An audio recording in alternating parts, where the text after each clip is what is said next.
Good morning and welcome back to another episode of all these combi ovens. Last week I promised just some delicate cooking, but I've been let down by a courier not delivering what I needed in time. So I've had to last minute plans and chose to do something else instead. As you may or may not notice, we've already got stuff in the ovens. Now that was to try and reduce on the amount of time because it was going to take quite a long time to do. So in there at the moment I've got a 1.5 kilo pork shoulder in there with the rind on in all 4 of them. So I'll go through the process of what I've done up until now. So the pork I prepped the night before. This is going to turn into a bit of a cookery lesson as well, I guess. But the night before, I poured boiling water over the rind, salted it, left it uncovered in the fridge overnight to dry the skin out as much as possible. And I did that with all 4 of them as well. I weighed all 4 before each one went in, and they were between 1.5 kilos and 1.52 kilos. And then I popped them all into a tray each, a little bit of oil, a little bit more salt on the top, and then I roasted it at quite a high temperature to start off with. So I did 220 for about 25 minutes, just to sort of start the rind cooking process. And then once I'd done that for 25 minutes, I dropped the temperature of the oven back down to 180 just to roast it at a lesser degree.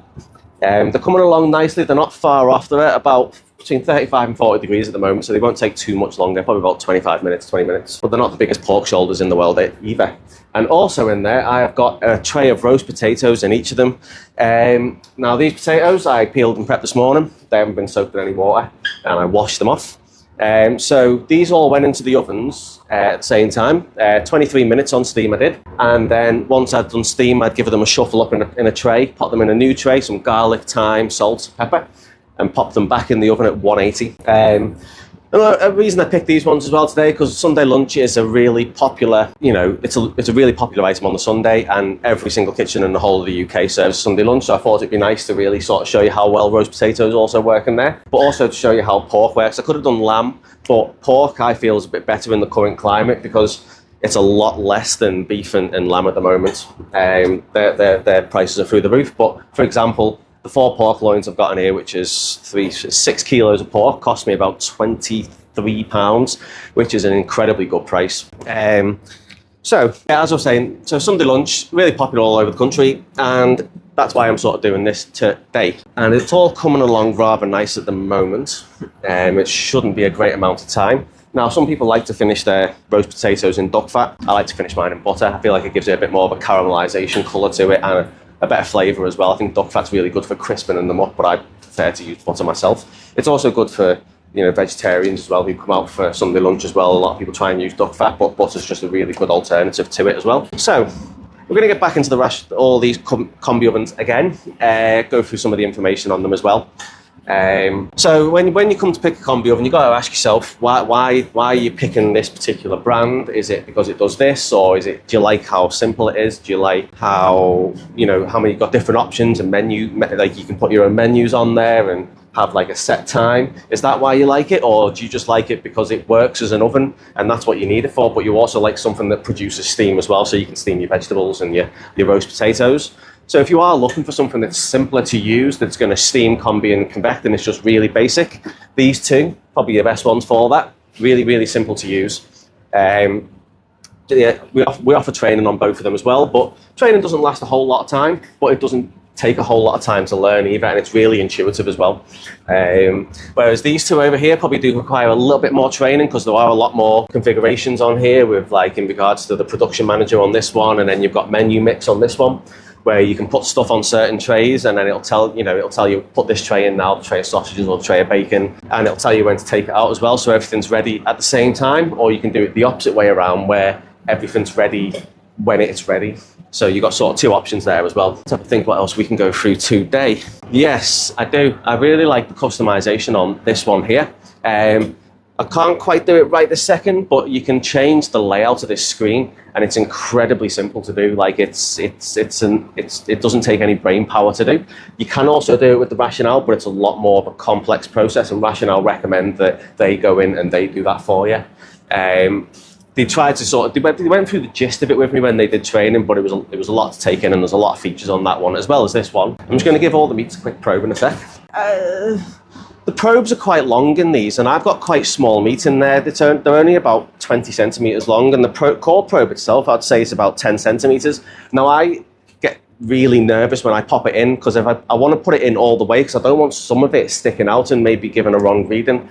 I know they've got a lot of sensors in them, but my confidence in it isn't quite there, so I prefer to use my own probe. I did have the core temperature probes in at one point, but I popped them all out to make it a fair assessment as well. I was just a bit nervous about it. That's the biggest reason why. So these are coming on quite nice at the moment. I'm just going to stick the probe in and see just where we're at. So this one is at 48 degrees at the moment. The crackling's coming along okay. Sometimes when you get pork, its crackling is sometimes just doesn't want to crisp up for you, or it's quite difficult to get right. But some people cook their porks quite well through, whereas I like mine a little bit more under. So I'm cooking all these. Ideally, I'm going to go to about 56 degrees. Normally, I'd go 53 or 54. But when these come out of the oven, I'm going to pretty much cut into them straight away, and so it won't have much resting time. So, as I say, these two are almost the same temperature. That one was at 43. This one was at 46. Very close, very, very close indeed. As you can see, nice good colour on there as well. I'm going to go straight in the middle here. So this one's at 46 as well, so same as the Hobart one as well. So they all cook in relatively the same amount of time.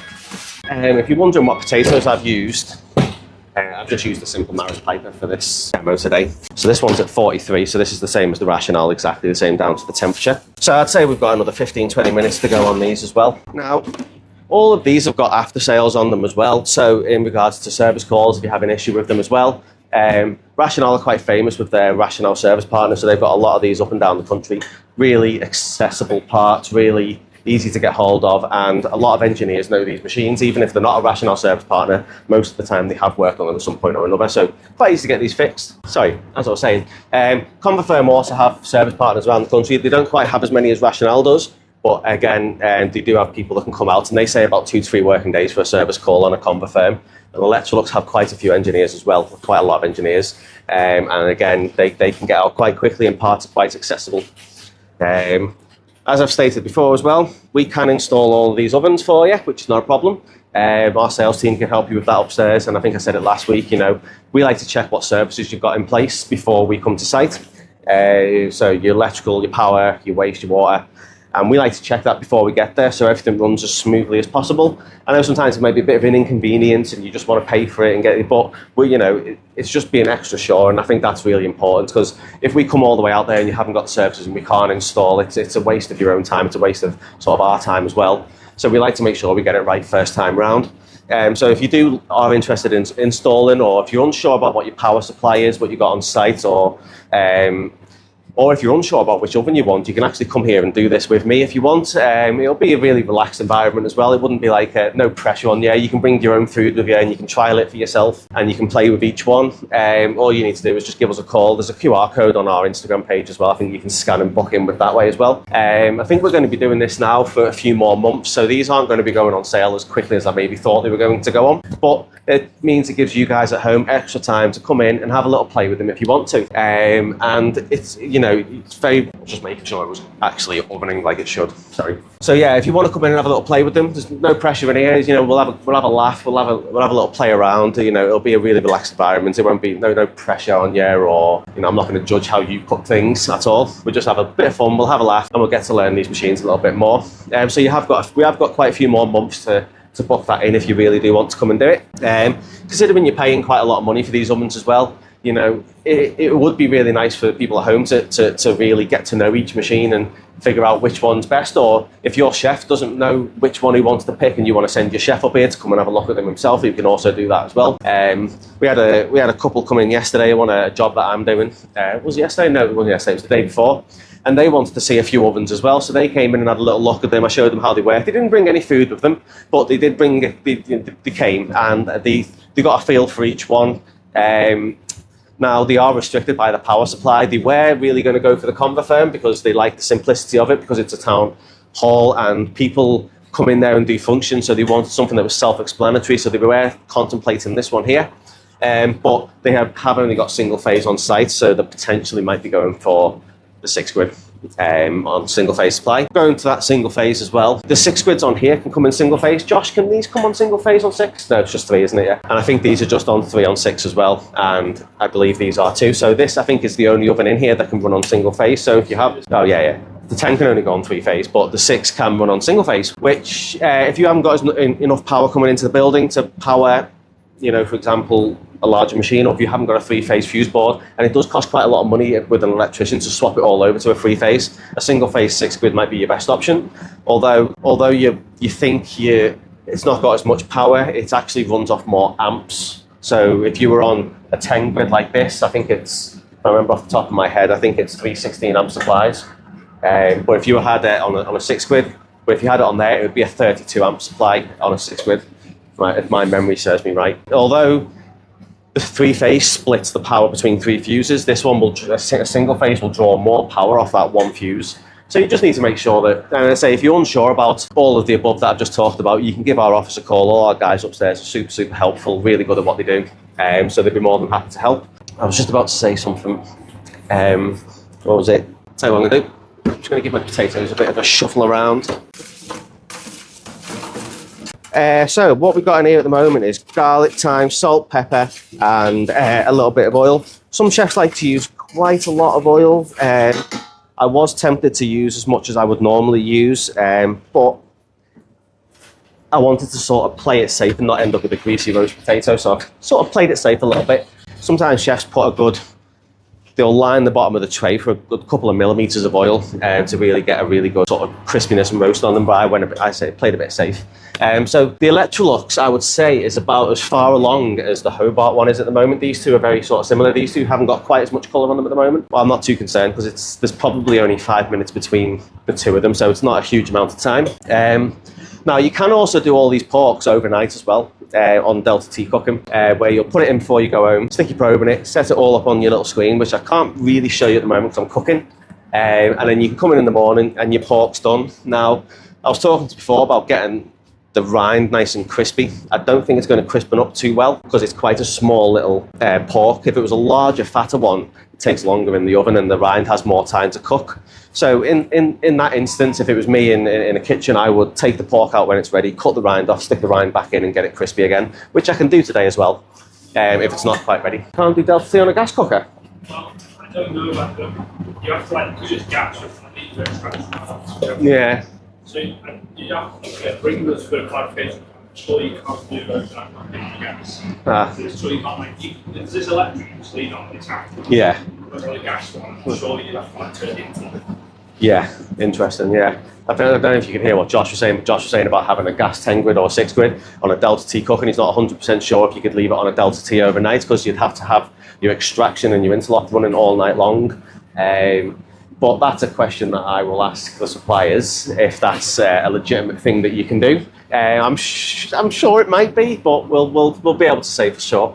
But all of these ovens as well, they're all available with what they call, well, Rational calls it an ultra vent, but the vents on top of these ovens, I spoke about it before, with if you haven't got suitable extraction or if your extraction's not quite big enough and your kitchen's filling up with steam, really good idea to get one on top as well.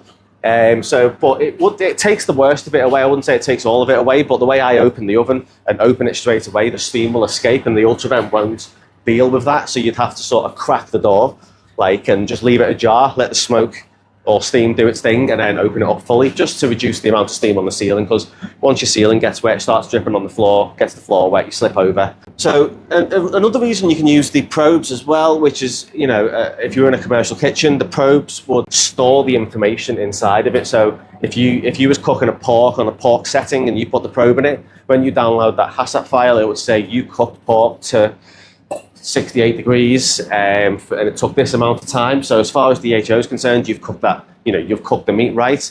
I don't think the EHO would be too pleased if they realised I took it out at 55, but 55 degrees is the optimal temperature. Maybe a little bit less, maybe 53 or 54 would also get away with it. As long as you give the meat a really good rest, the residual heat inside of the meat will do the rest of the cooking for you. Let's see where we're at. I'm at 54, I want to get it to about 56, because I am going to cut into it quite quickly. How long would you rest the joint for? Half the amount of time that you've cooked it. So if I've cooked this pork for an hour, I'd rest it for 30 minutes. Would you like tin foil it? No. No? Just leave it. I'll just leave it. I suppose you could tin foil. No, I wouldn't tin foil it, because what's going to happen is the heat's going to get trapped inside and it'll take it further than it needs to go. Yes. How would you recommend to do that? Would you just leave it on the side? Yeah, I'd 100% leave it on the side. Leave it on the side. So if I cooked it for an hour and a half, I'd rest that's at 53 as well. So not too far to go. I would just leave it on the side. As I say, the heat will do the rest. The heat inside of the meat will do the rest of the cooking for you. I don't know if anyone on the video remembers from last week, I actually forgot to put a battery in it, so it didn't work, so I had to improvise. But I put a battery in it today, and I think it might be... Is that one thing you would say to people as well, is get food from your house? I would, yeah. I think it's just they only cost a couple of pounds. You can buy them from the Asdas, or you can buy it from Amazon, or you can buy it from us, which is which we prefer you to. But it just really you can accurately cook your meat, and I think a lot of chefs out there most of them will use a probe on larger meat joints, maybe not a steak, but on a larger meat. Yeah. I said to you, when I cooked a roast in a week, my chicken cooks like 55 minutes. Like I said, like an hour and 40. It does. So it's like when you look online at pork joints, for example, I think it says something along the lines of cook it for 25 minutes on a high heat and then drop it down and then cook it for 20 minutes for every 500 grams, I think it was, or every pound. Yeah, every pound's 500 grams, there or thereabouts. And that is so far off, I think, is just crazy. So what I'm going to do now is I'm going to start putting the butter into the roast potatoes to get that caramelization going. I wish I'd bought a bit more butter. I like quite a lot on mine. Yeah. Most people use duck fat, but I just don't think it's that great. This one wasn't far off. See, they're all nicely catching up now. It is. It is going to be lovely. What I'm going to do as well, the number one rule in the kitchen, don't use cold oil to cook anything, for that matter. Because cold oil absorbs into the food. Put a little drizzle in. It shouldn't take maybe a lot more. So when you're cooking your roast potatoes, normally you'd heat your oil up first in the oven, whether you're doing roasted vegetables, roasted potatoes, because as I say, cold oil absorbs into the food, makes it very greasy. And that goes the same across the board. If you was to buy a fryer, for example, and you were cooking it at a lower temperature in the fryer, the oil's just going to absorb into the food. It's going to be greasy and it's not going to be very nice. Honestly, I think it depends on the type of potato that you're doing as well. So I'm always like eyeballing my potatoes. If you was to use, I don't know, like Royal Alberts or Jersey Royals, or it depends on what you're going to be using. Some of them have got higher sugar contents than others, so they brown quicker. Amaris Piper, I think, is just a really good all-round potato to use for this example today, but there are other ones you can use. But the higher the sugar content, the faster it will colour, and sometimes you might think more colour's better, but sometimes then it's not. It doesn't. It colours, but it doesn't crispen up properly because it colours too fast. So getting the right potato for a roast potato as well is also equally as important. Once all this stuff comes out, which won't be too much longer, we'll start going looking at the screens again, have a little look what they all do. I said that, I think it said it last week as well. Really important that you clean these ovens regularly. Some of them recommend like every day, doing a light clean every single day. Which is just really good preventative maintenance for the machine, because some engineers might walk in, and if they walk in and see your oven's absolutely brown on the inside, they'll take that at face value and say you're not maintaining the machine like you should, and they'll instantly send you a bill saying, your oven wasn't cleaned, it's not being maintained. So it's really important that you do buy the tablets or the liquids that go with each individual oven, and do it regularly as well, because it not only does it clean, it actually descales the machines as well. And you do not want scale build up in these machines. It doesn't even matter if you're in a soft water area or hard water. We recommend you do it anyway. You can buy separate water softeners for the machine. It's not really necessary, but it is something that you can do, which just gives you added level of protection. Or if you're in a very, very hard water area, if you're concerned that it might wreck your oven, it's not needed, but you can do it. You can do it. I think my pork will be ready. Got Hobart. Someone's commented to say you're not wearing a hairnet. I haven't got any hair. The crackling's not as crispy as I would like. Besides, it's not only that I've got no hair, but I'm not a dinner lady either, so there we go. You are dinner lady today. Well, yeah. So bearing in mind, these all went in at the same time, and I tried to get them all like the same shape, and I trimmed them up slightly to try to make them all look similar. That one probably should have come out 5 minutes ago, to be fair. And then lastly, we've got the Electrolux. Now, if I had to say, I know like you might look at this one here and think it's not got as much colour, but I think the crackling on this one is a little bit more, I don't know if you can hear that. Just can't get the thing back.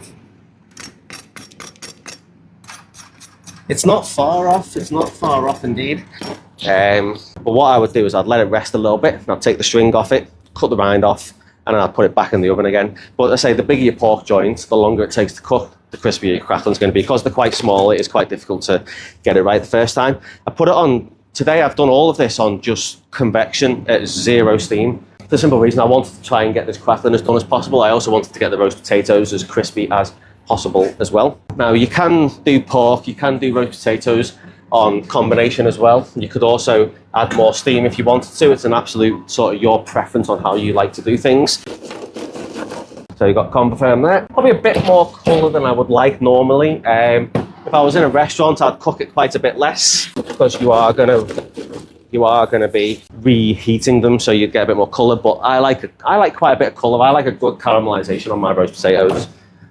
So I've took them a bit further because that's how I would eat them at home. Show you how crispy they are in a second. Let's see how these two are. These got a little bit less colour on them, but some people would prefer it like that. So bearing in mind, they all went in at the same time and they're all exactly the same potatoes, and I tried to keep them all reasonably the same size as well when I was cutting them.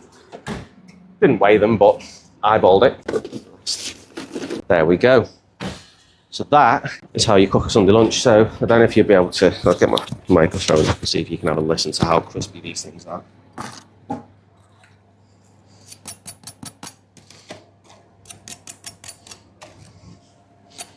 Oh. And then, holy hell, they're hot. So they're nice and crispy. Nice and crispy, all of them. Probably wasn't the best option to try and talk with the microphone in my mouth while I'm testing the crispiness of a roast potato, but I think they all look rather good. I prefer them like that. If I was just going to eat them straight away now, if I was in a restaurant, I'd cook it a little bit less than what these are right now, because you are going to reheat them and get a bit of colour on them. But I do like a good amount of colour on my roast potatoes. Let's deal with the pork.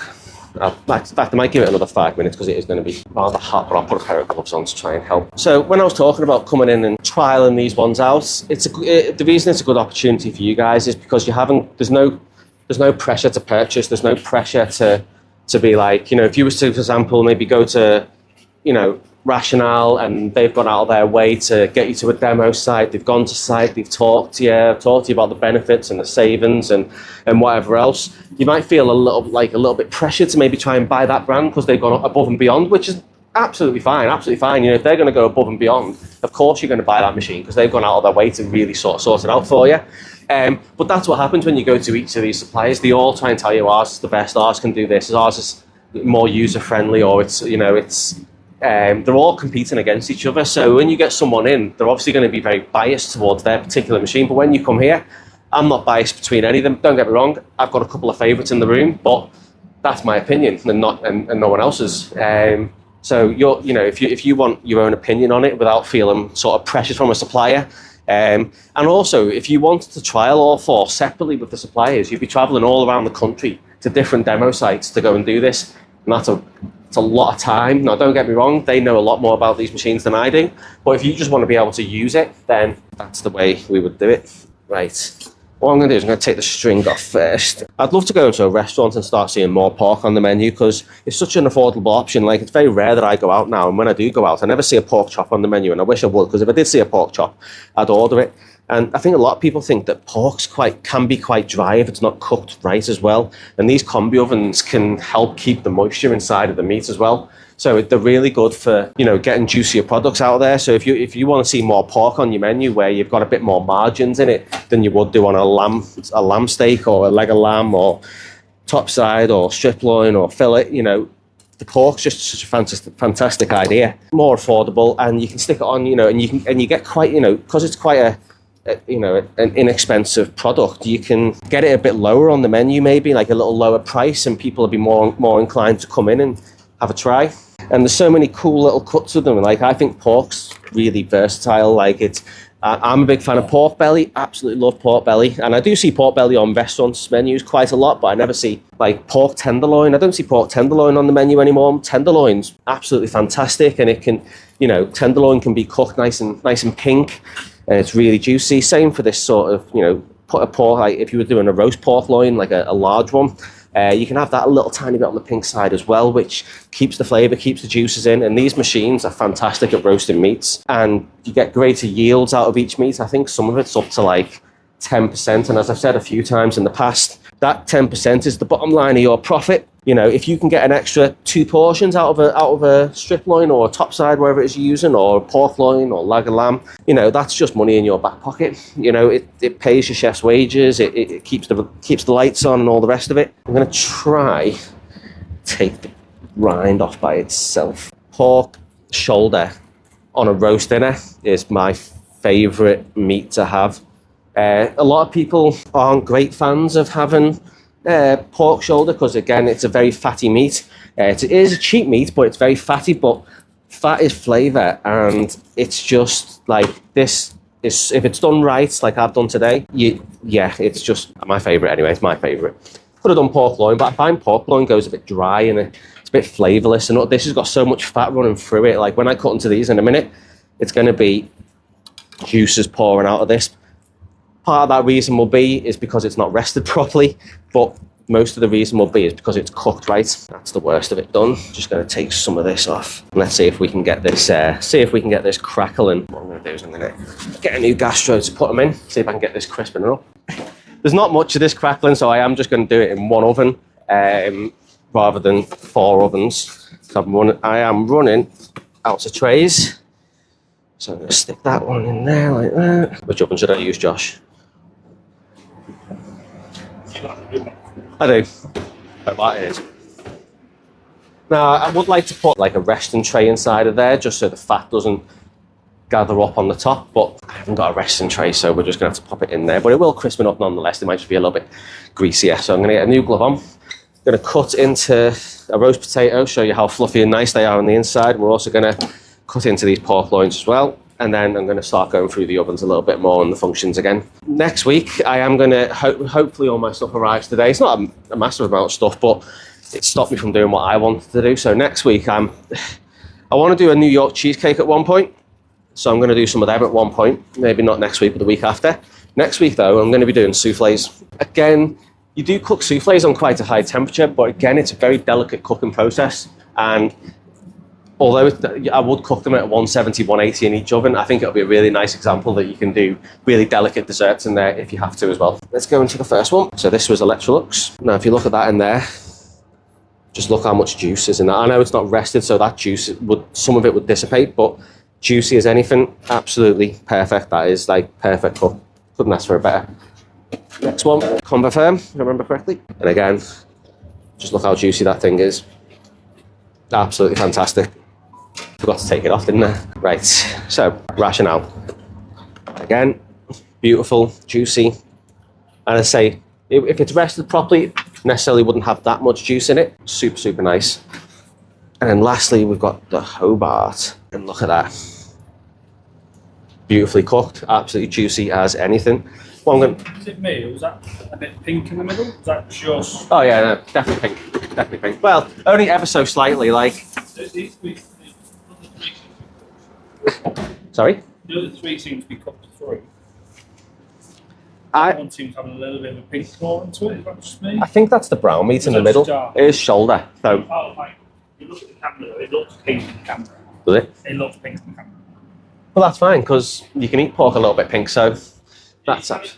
But I remember doing that in a restaurant, like, pork's been pink.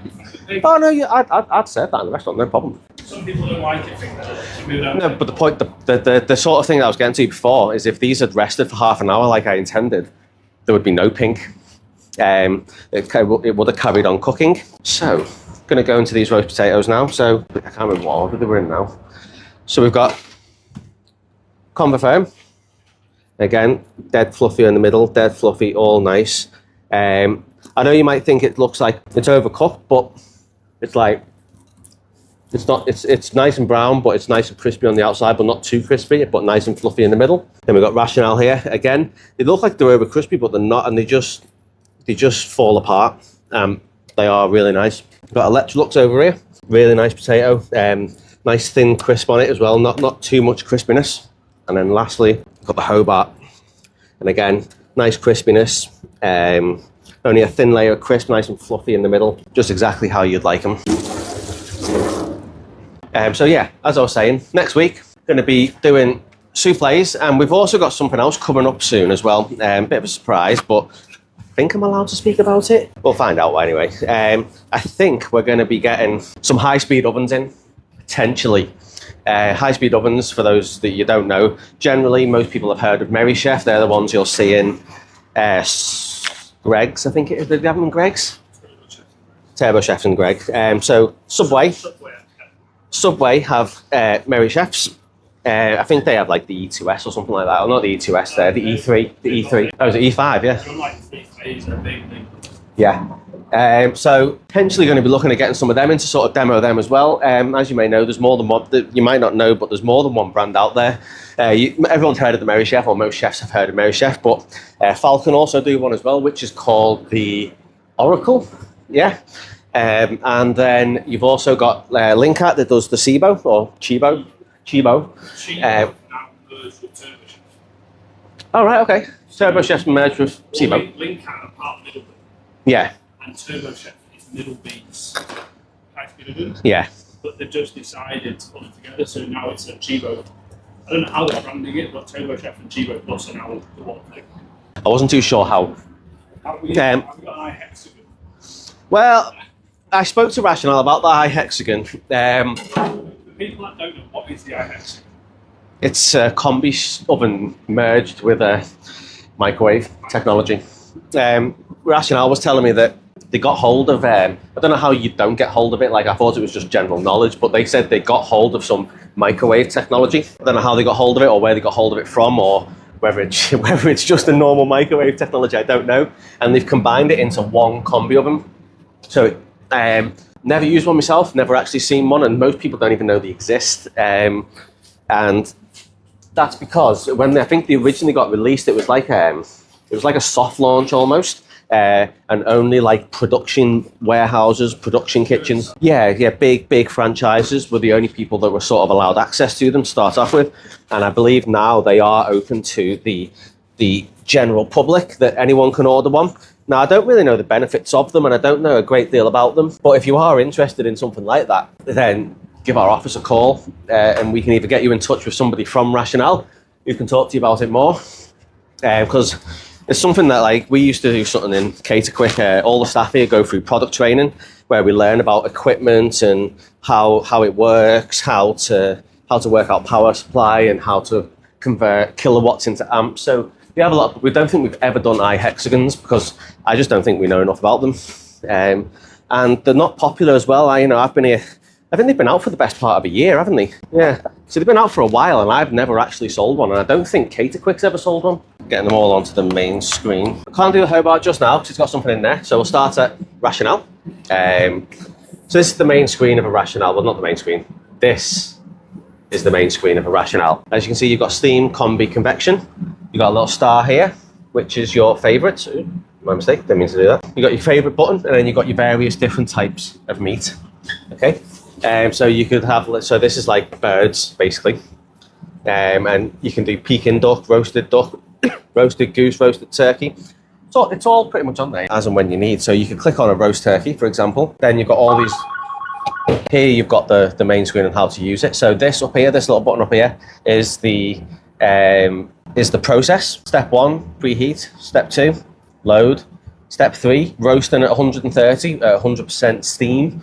And then you've got roasting at 171 again for 100%, and then finish. So you can actually see the process if you wanted to have a little look. There are ways you can amend this as well, where you can amend all the temperatures and whatever have you. Up here, you've got the with or without the with or without the probe. And then down here, you've got the amount of colour that you want on. Now, I've used this before. I would go dark if you're going for anything, because I think I went on this one here and it wasn't quite dark as I'd liked. And down here you've got either time, which you can just change as and when you need to, but if you did it with the probe you could do it temperature. So 100 degrees for a turkey, internal turkey.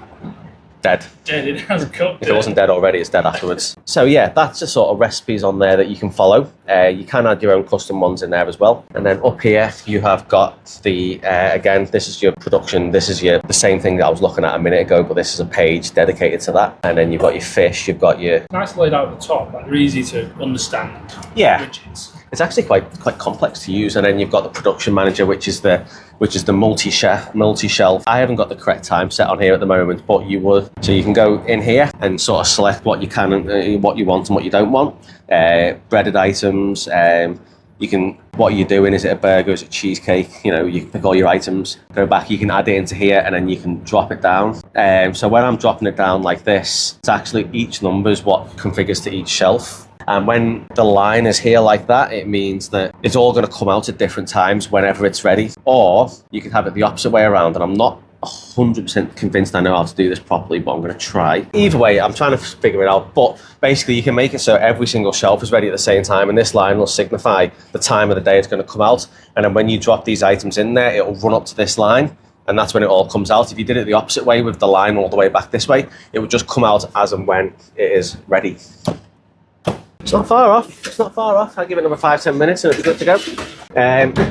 Next one down, got the Convotherm. Very simple to control, very simple to use. Convotherm sort of pride this machine on its simplicity, and I like how simple it is. No, it's not necessarily my favourite machine, but I love the simplicity. So you've got your chef hat over in the corner here. So you've got your steam, your convection and steam, and then your convection. And then down here you've got your temperature, which you can alter if you need to. You've got your time, which you can put your timer on for. If you wanted to do the probe, you just click on that one, and then you type in your core temperature. And then over here, you've got fan speed, and then you've got core temperature, not core temperature, sorry, crisp and tasty. Crisp and tasty. So this is the level of moisture that's inside the chamber. We're only 3 settings. Now, the rest of these have all got 5. But this one's only got 3, and again it's for the reason of keeping things simple. Down here you've got your menu, so this is how you, like when I was saying you can create a menu on the rationale, you can do that here. So you could say number 1, let's just say for example steam 25 minutes, that's number 1, and then you go on to, sorry my mistake, the next one, and then you can go on roast at 180, say 45 minutes, so if you were doing a roast potato for example, and then you can save it. So save it as, and then you'd pick your image. So you've got plenty of images to choose from. You can upload it. Yeah, I think so, yeah. There's a USB port there. There you go. Now, hopefully, as you can see now, it says on the top roasty. Now, if you think about how simple that was to use, I've just done that on one screen without changing anything. It's all right there for you if you need it. Now, I hope this should be, there we go.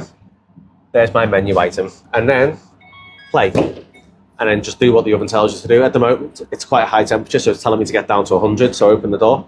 But that is just how simple that machine is to use. Like, it's just on one screen, you don't have to mess around. I mean, don't get me wrong, you have to go on another screen to find the recipe, but I mean the book's pretty self-explanatory, and A to Z is pretty self-explanatory, so very simple. And then you've got your cleaning functions on here as well. We recommend a light clean every day, but there are other options on there as well. So quick rinse and express. These are for like if you spill something inside the oven, like whatever it might be, and you need it cleaning out. That's the reason you would use these two. You wouldn't use that for a general clean because it's just not sufficient enough to actually clean and descale the machine properly. And that goes across the board with all of them. They've all got tiny little cycles like that, which are not used for general cleaning. They're just used to clean something up if something's been dropped in there. And then, next one along, we've got the Electrolux, one of my favourite ones. The rationale can also come with a screen like this, which is really basic as well, which is the iCombi Classic. But this one has got 3 modes as well. So you've got steam, combi, and convection. So if I was to click on that, for example, so over here you've got your steam, or the amount of moisture that's in the chamber at the moment. So you can change that to whatever you wanted it to be. I don't know what 12 would be like in there, but that's how you would change that. Oh, just knocked it down to 10. And then you've got your temperature button, where you'd set your temperature to whatever it is you might be. And then you've also got your Delta T cooking on there as well, which I believe that's what that is. And then over here, you've got timer and you've got your temperature start, which you can either use your core temperature probe, or you can use your own timer, or you can just go on infinite like you can with all the other ones as well. So you can have it on just continuous mode where it just keeps on going. Over here, you've got this here, which injects steam into the oven. So each white light signifies 30 seconds. And there's just a little jet. Now, if you've just on the left there, can you see it? That thing there. That there injects water into the machine. And so if you're cooking bread, for example, and you want a bit of moisture in there and you've got it on complete convection, that'll just trickle water down and just create a little bit of steam inside the chamber to help it cook a little bit better. And then you've got your fan speed here, which has got 5 settings in total. And I believe they've got the lowest RPM of a fan speed inside a combi oven compared to all the rest of them as well. And then you've got your little blue lights here, which is your cleaning cycles, which are also down here. So you've got clean 1, 2, 3, 4, and then a descale. And it actually tells you how many tablets to put in, depending on which one you're going to do as well. And again, ideally every day, if you can, every other day, if you can do. Something I'd like to try in all these ovens, and I know they all can sous vide.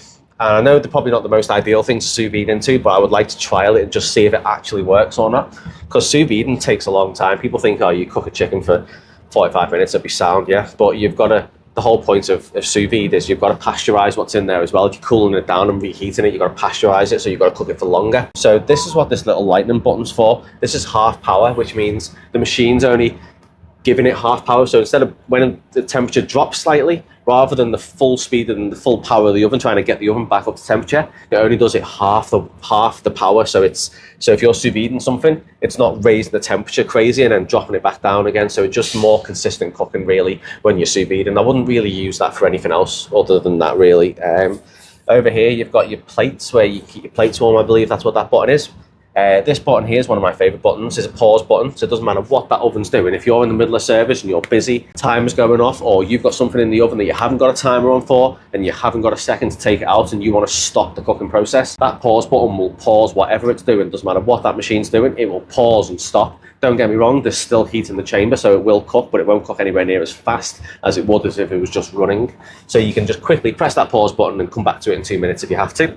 You've got your temperature drop button, which can reduce the amount of temperature that's in the oven. So if you're trying to reduce it down so you can get it onto steam, you can press this button as well. You've got your hazard button here. And then lastly, you've got your tank drop as well. So this drops all the water out of the tank with fresh water. Now, the machine does do that anyway, but if you wanted to do it halfway through the day and just replenish the water that's inside it, you can do that as well.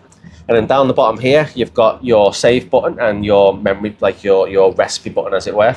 So you could select what you're going to do. So option 1, for example, and then you can select 50%, what temperature you... That's not right. I'll just go 80, why not? And then timer, you can go 15 minutes. Now, if my memory serves me right, I think I press this button. No, got it wrong.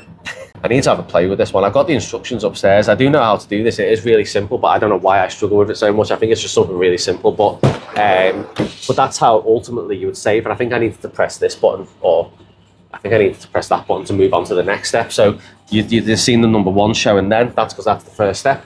And then once you do 2, that's the second step. So basically what I showed you with this oven, with the progressive cooking, as it were, that can also do this. Although it's a simple screen, it still has that option, and you can store 99 recipes on there. Now, I know you've not got a screen and you can't see what the temperatures are, but I think you'd have to make a spreadsheet and stick it on the oven so everyone knows what each particular setting is. But I think in real world kitchens, not a lot of chefs use it anyway, so I don't think it's a huge concern. Let's get my crackle in. I think that will be about...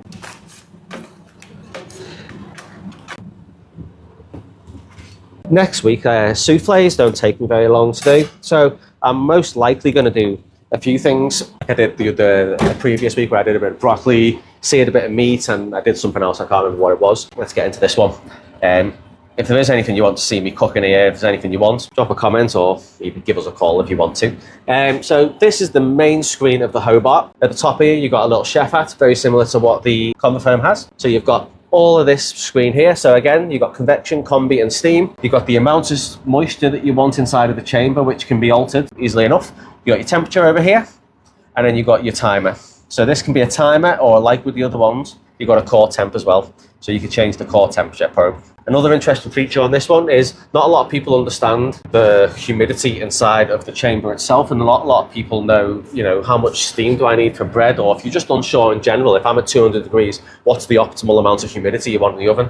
Well, you've got this little button right here, which is switched to auto. So you can change your temperature here, and once you change it, you'll see the moisture and the humidity changing inside of the oven, and that automatically adjusts it for you. So it's just a bit of a pre-prompt that, you know, if you don't really understand the humidity side of things too well, that is the perfect setting for you. And again, you've got a timer, and you can use this like you would on the previous screen timer, or you can change your core temperature to whatever your desired you is.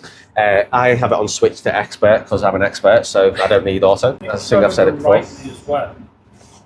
All of the ovens, apart from this one, have their own custom OS operating system, whereas this is based on Android, like your phone. Oh yeah, of course it is. I've never mentioned that one. Thanks. So all of like the rationale and the concept of bespoke. Yeah. So this is made like an Android phone, and they called it a drag and drop system. Yeah. So you drag and drop like a phone. It's based on the actual software behind it's Android. Yeah, as well. it is. Thanks for reminding me about that. I knew that as well, you know, I just forgot to mention it. So yeah, as it's based on an Android technology, so it's a simple drag and drop. And what I like about this oven mostly is how reactive it is to whatever I do. Now this screen's, I don't know what the rationale one is, but this one's pressure sensitive, so if it knows when there's pressure on the screen, so if I was to start going like that, it'll start moving things. So let's get back out of this again, switch to expert. I'll go back out, combi guide.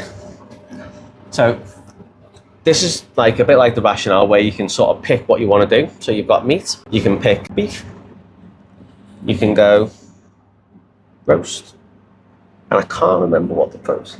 And then you can sort of pick what you want it to be. So I've got meat, beef, and I'm going to roast it. So you've got the doneness, which I don't know why it says doneness, that doesn't make sense, it should say temperature.